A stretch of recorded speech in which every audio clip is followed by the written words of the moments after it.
Well, once again, we're back here at the dock early. So that means one thing. It was another great bite today at Buoy 10. And I'll tell you what, this is truly what we all dream about whenever we think about Buoy 10 salmon fishing. It's just fast and furious action. First off, though, I do want to say that we love catching these fish. We love being out here. It's a great experience, but safety is always number one. Go slow. Be aware of other boats during crowded situations, crowded fisheries, and if you're not comfortable in a crowded area where there's a lot of boats all fishing rod tip to rod tip, don't feel like that you need to fish there too. We had an incident today. It seems like it happens about once a year where we have a boat collision, and it looks like I'm pretty sure everyone's okay. It's still early, but all I'm getting at is be safe. No one knows the exact situation, so there's no reason to say anything else but be safe out there and have fun catching some fish. So now back to the report. I cannot stress enough, I know yesterday I talked about the importance of trusting your electronics.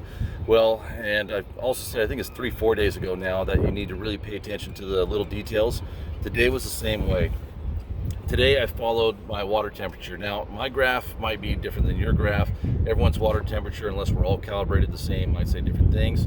On my graph, I was catching fish in 68.8 degree water to 68.4 degree water. When I got down 68 even, nothing. 69, nothing. So all I did all morning long was chase that water temperature. And as soon as I got on it, we caught fish.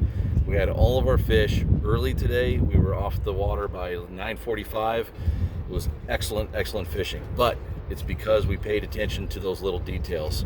I know a couple of fishermen that I was talking to today that struggled and are still looking for their first bite, and we're pushing noon at this point. So it really truly is paying attention to the little things. That will be the difference between catching fish and not.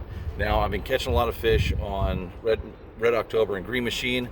I've been asked a few times where to get those. You guys can get them at fishfield.com. Go on their website. Apparently they're the only guys that have them in stock, so just go there and go pick them up. But those two flashes are just straight killing it. But today I don't think it really mattered what color flasher I would have run.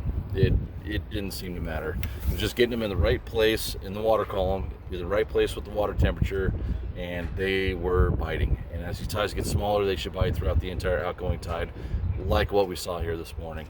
I started above the bridge expecting there to be a good bite. Didn't happen, and that water temperature started creeping up a little bit faster than I liked. Mobbed down below the bridge, and bang bang bang started catching fish.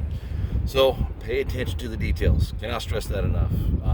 Anytime we get these reports, we are 2-3 tides away from tomorrow. I honestly woke up this morning not knowing what I was going to do. I was like, do I start on the Washington side, the Oregon side, above the bridge, below the bridge? I wasn't sure. I got over to the Washington side and planned on going all the way up through South Ditch. Didn't happen, because as soon as I got over to the Washington side, the tide was still coming in. So pay attention to those little things. Watch the other boats around you. Figure out where they're catching fish. Look at your graph. See, guy coming in. Watch your graph. See where they are in the water column. Get your gear in front of them. You will get bit, especially on these tides here that we have coming up. Well, we only got a couple days left, but fishing should hopefully continue to be good. We'll see. But now I need to kind of clean up a mess here because we broke a rod today. Or that. Busted up rod today. Had a hand line in our first Chinook of the day because lines got tangled up, so I had to do a little marlin wireman wrap and fight that fish for about 5 minutes. It was pretty fun, actually, and we got that guy into the boat too. And today was just one of those days where it was a chaotic mess, and it was beautiful. Everything about it was perfect. Cannot say how much fun it was today, and that is why we come to Buoy 10 right there. All right, time to start rigging and fixing rods and working on the boat. All right, later.